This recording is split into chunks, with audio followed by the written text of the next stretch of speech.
క్రీస్తునందు ప్రియమైన వార్లారా, మర్నాథ ప్రియులారా, క్రీస్తునందల విశ్వాసంతో ముందుకు సాగేవారు ఎంతటి గొప్ప విశ్వాసం గలవారైనా సరే అట్టి వారిని ముంచివేయగలిగిన శక్తి భయమునకు ఉంది. భయం అనేది ఎంత ప్రమాదం అంటే ఆకాశం నుండి అగ్నిని దించిన ఏలియా సహితం ఈ భయం బారిన పడి ఇంతవరకు నేను బ్రతికింది చాలు, ఇంకా నా ప్రాణంను తీసివేయి ప్రభు అని మొరపెట్టారు. మనకి ఆరోగ్యం గురించి భయము, ఆర్థికం గురించి భయము, ప్రభు సేవ చేయుటకు భయము, మనుషులు ఏమనుకుంటారో అని భయము, క్రైస్తవ్యమును స్వీకరిస్తే బిడ్డలకు ఉద్యోగాలు రావేమో అని భయము, వివాహాలు కావేమో అని భయము, అన్ని విషయములలో భయమే. ఇట్టి భయము వలననే అనేకులు యేసును వెంబడించక వెనక్కి తిరిగిపోతున్నారు. ఇట్టి భయం వలన మనము క్రీస్తును సంపూర్ణంగా ప్రేమించలేని వారముగా ఉన్నాము.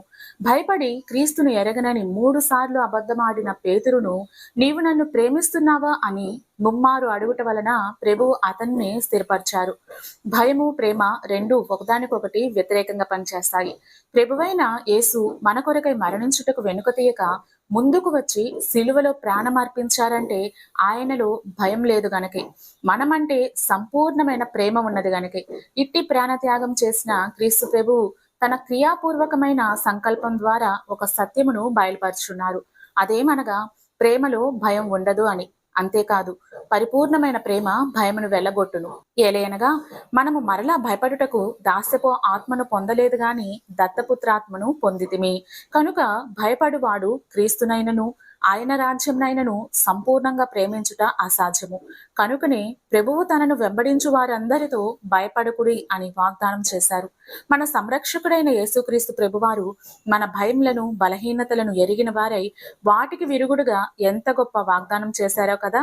భయపడకుడి అను మాట బైబిల్ గ్రంథంలో రోజునకు ఒక్కటి చొప్పున 365 సార్లు గలదని ఒక గ్రంథకర్త వ్రాసి ఉన్నారు. కనుక నేనేస్తమా భయపడి మన విశ్వాసంను భ్రష్టం చేసుకుని భంగపడక మెలకువతో సాగిపోదాం.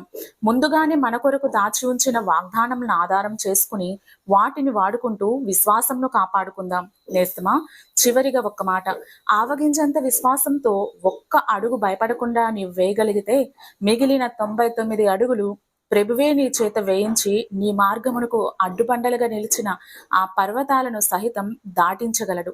ఎందుకంటే మన దేవుడు ఎత్తులు, పల్లాలు, లోయలు, పర్వతాలు, కొండలు అన్నింటికీ అధిపతి అయి ఉన్నారు. ఇట్టిగా భయం లేని విశ్వాసంతో ముందుకు సాగే కృప దివ్య దేవుడు మనకు అనుగ్రహించునుగాక. ఆమేన్. మరణాత.